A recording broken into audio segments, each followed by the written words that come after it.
બસ કોને અકલવા દઈ દીધી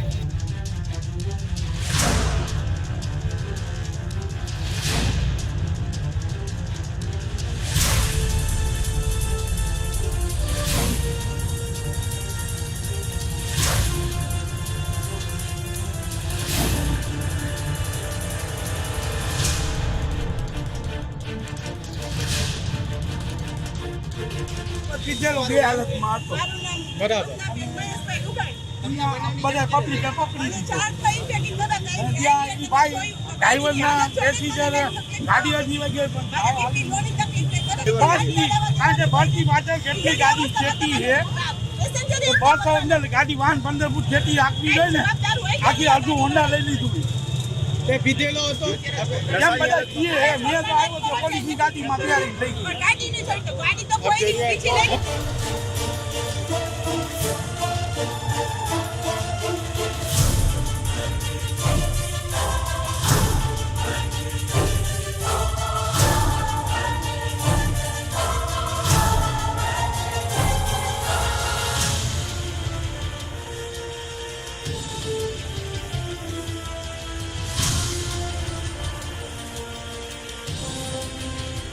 મમ્મી મારું એક અમારું એક્સિડન્ટ થયું બસ ગાડી ઉપર ચડાવી દીધી તો અમે આવ્યા જોઈને જ મને કઈક થાય છે તો છોકરો બચી ગયો એ મારો નસીબદાર કહેવાય. ડ્રાઈવરે બેફાન હાલત પીધેલો. આવી રીતે ડ્રાઈવર ને પીધેલી અવસ્થામાં ગાડી હલાવવા દે છે. ડ્રાઈવર ક્યાં જાય? ઈ અમને પોલીસ લઈ ગઈ. ડ્રાઈવર પોલીસ વાળા લઈ ગયા. ના મારા દીકરાને ખરો છે નથી. ડ્રાઈવર આખો પીધેલો બે હાલત. બધાય કે છે આ બધાય કે બધાય એને માર્યો હોય કે પીધેલી અવસ્થામાં છે.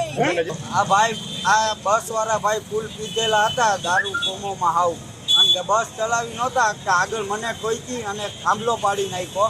આગળ આવીને આ ભાઈ 2 વ્હીલર વાળા ભાઈને હરપેટમાં લઈ લીધા. 2 વ્હીલર આખી બસની નીચે ચાલી ગઈ. ભાઈને કાંઈ થયું નથી, વાંધો ન આવ્યો પણ ભાઈ એકદમ ફૂલ પીધેલો હતો. બસ હલાવવાની હાલતમાં જ નહોતો. બસની સ્પીડ અંદાજે 70-80 ની સ્પીડ રહી છે. પછી એક રિક્ષાવાળા ભાઈ આવી ગયા હતા પણ એ રહી ગયા, એને કાંઈ થયું નથી. થાંભલો આખો ટ્રેક થઈ ગયો છે ને એમનો વાયર ઉપર અટકી ગયો છે. મારો છોકરો કોલેજેથી આવતો હતો, સિટી બસ વાળાએ લઈ લીધો છે. અડધી બાઇક અંદર વેગી હતી.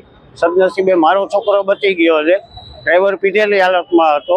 આગળ એક થાંભલો, એક બાઇક અને પછી મારો છોકરો 3 જણાને ઉડાડતો આવ્યો છે. ફૂલ પીધેલી હાલતમાં હતો. કોન્ટ્રાક્ટરોને બી નમ્ર વિનંતી, તંત્રને નમ્ર વિનંતી, કોર્પોરેશનને નમ્ર વિનંતી કે આવી રીતે ડ્રાઈવરોને ક્યાંય ચડાવે નહીં. મારો છોકરો બચી ગયો ઉપરવાળાની દયાથી. કાલ સવારે કોઈનો 20 વર્ષનો દીકરો હોયો જાય કે 25 વર્ષનો દીકરો હોયો જાય તો એના મા બાપની હાલત શું થાય એ ગંભીરપણે તંત્રને વિચારવાની જરૂર છે. આની ઉપર સખત પગલાં લેવાની જરૂર છે. હું તો એન્ડ સુધી લડીશ. મને કોઈ એમ કે કોન્ટ્રાક્ટર સાહેબો કે કોઈ એના માણસો એમ કે હું તને મારી નાખીશ તો ભલે મને મારી નાખે પણ મારા દીકરા માટે નહીં. હું બીજાના દીકરા માટે સખત પગલાં લેવડાવીશ ને સખત લડત આપીશ. મારું એટલું જ કહેવાનું છે, બીજું કાંઈ નથી.